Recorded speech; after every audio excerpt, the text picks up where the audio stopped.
Hi there, how's it going? This is Ash from Pitch Profits. Lots of businesses seriously underestimate back-breaking work that digital marketing truly is.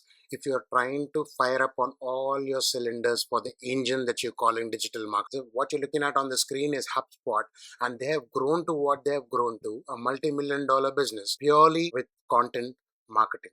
Here's another example. Unbounce.com. Do you see the resources tab here? Plenty of resources in all sorts of content types and formats that they've been creating for years now. More than a decade, if you ask me. Do you see Groove HQ here? There is also a resources tab, and their blog was fundamental and instrumental in trying to help them grow to what they are today. Now, you might be thinking that these are all SaaS businesses, tech businesses, it only works for tech. No, it works everywhere. It works across the board as long as there are people who are interested in the kind of products and services that you have to offer. Depending on your business, depending on how you go find your ideal target audience or ideal customer base or your ideal customer persona, you are able to have people discover your business with content. Content is the currency you're using to get people's attention, to help build their trust, to help them get to know you better, to open up a window of opportunity for them to interact with you without having them to open up their wallet and pay for something that they don't have to pay yet. They got to sit down there and make informed decisions as to why it is that your solution or product or service is the best for them. And it's not going to happen on a flyer, nor is it going to happen on a single ad.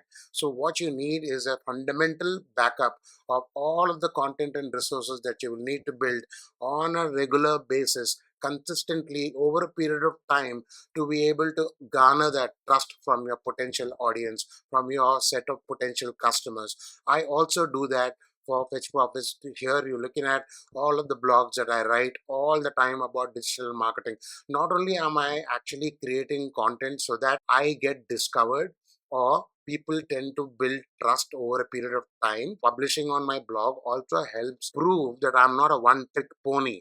Also help to prove to potential clients, for example, in case I'm selling my freelancing services or in case I'm selling my digital marketing end-to-end services, that they can see that I'm writing from authority, I'm writing from experience, and I'm writing about what I know. Different businesses will require different streams of content that you put out on a regular basis so that people have a window of opportunity to interact with you. They know who you are even before they decide to work with you. They know what kind of products and services you have on offer, and they will take their own sweet time to think about when it is that they are ready to do business with you. Business comes later. You got to keep giving and giving and giving and giving before you even ask for it. Just like Alex Hormozy says, trust, discovery, and being able to present a picture or a scenario to your potential clients as to what it is that you do, building up your thought leadership, building up an authority with the right kind of content, reaching the right kind of target audience base is obviously the first step. But you're a business, you're not in charity. So obviously you will want to get results for what you're doing.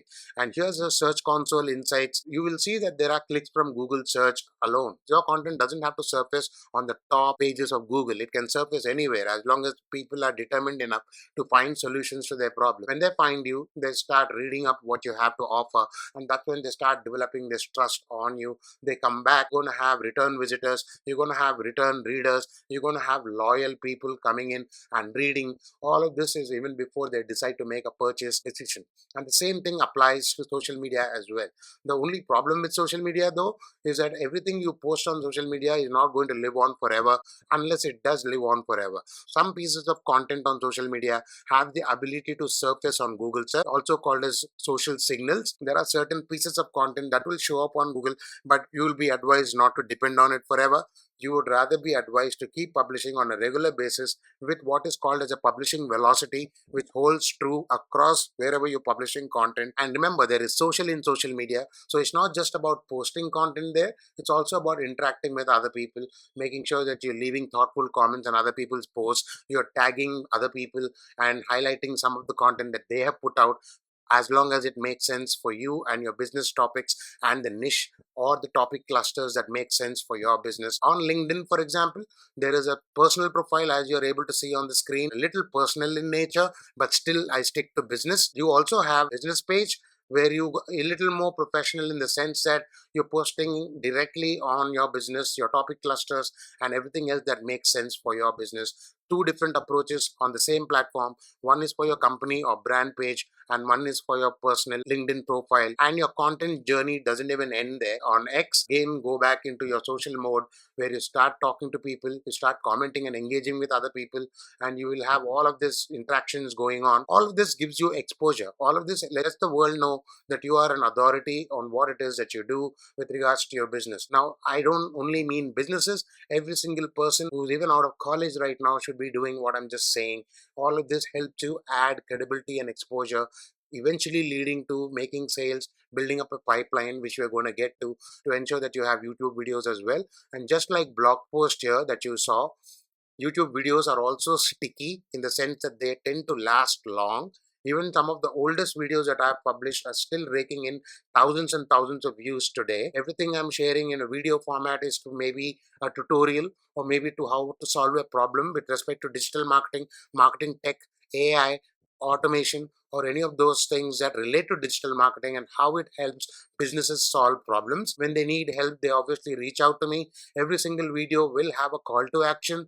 Every single social media post will also have a call to action where I'm having people to sign up for my services, or I'm having people to sign up for something free that I'm giving away, which leads to my other point where you also create content in terms of free resources and several PDFs and checklists and anything else that people can download with low friction, so that they have a window of opportunity to interact with you, see what you're all about, what are the solutions that you're providing, and how is it that your solutions matter to them. And this is how you go about building everything that you're building in terms of content strategy, which applies across content formats, across channels such as your blog, your social, your videos on YouTube, your regular videos that are hosted separately on your website, your webinars, your live streams. All of these are various pieces of content that you will create, all in the name of trying to grow your audience in the first place and making sure all of this works together singularly help you achieve your goals. You're asking everybody to sign up for any of these lead magnets, for example, lead magnet that you have, or a call to action that you might ask for under a blog post. All of this will lead to your email marketing list, which is what you will try to grow. And after growing your email marketing list is when you will nurture these leads. That's where the pipeline is nurtured. This is where you will establish that relationship, taking that relationship forward to the next level. This is what you do with email marketing. I'm only going to tell you that email marketing is truly the platform that actually makes you money. You can add on and slap on WhatsApp and SMS to this. Fundamentally, email marketing is a tool that you will use to build and maintain relationship with your leads. And when I say email marketing, it does not mean spamming thousands and thousands of people where you purchase the list and you're sending out in bulk. That's not what I mean by email marketing. So even if it's 1 or 1 million people on your email list, this is the specific type of double opt-in permission based email that I am talking about. And you would do this from day one, not after 7 months of doing content marketing. By then it's too late. And that's the mistake I did. I also have another video as to why not following through with email marketing happens to be one of my biggest blunders that I've done. All of this while being a digital marketer. You will publish on your blog, you will be regular on your social media by sharing insights, tips, and having conversations with people all related to your business. And you will also create other forms of content such as lead magnets and other downloadables, for example. All of this together will tie in with your analytics so that you know what's working and what's not. Create videos, because videos are big, and this is only YouTube I'm talking about, but you can have other video formats such as going live and creating webinars as well. And all of this leads to a central place, which is your email marketing list, which is often segmented and managed properly. And you will send out dedicated emails to people who specifically opted into your list, channelized and personalized to them specifically. You will never use dear customer, always use their first name and send out personalized campaigns with respect to email marketing. And we haven't even started to dig through the surface. This was an overview that I thought you should know. This is all that content strategy is all about. And I haven't even started talking about paid ad strategy, landing pages, funnels, and all of the marketing workflows that you will need, whether you're doing organic or inorganic marketing. So I hope that helps. If you have any questions with respect to content marketing strategies, and how to implement this for your business, please do reach out to me. The links are in the description below. If you have any questions, please feel free to comment as well. If you're new to the channel, please do subscribe. If you like the video, please do like and share the video. This is Ash from Fetch Profits signing out.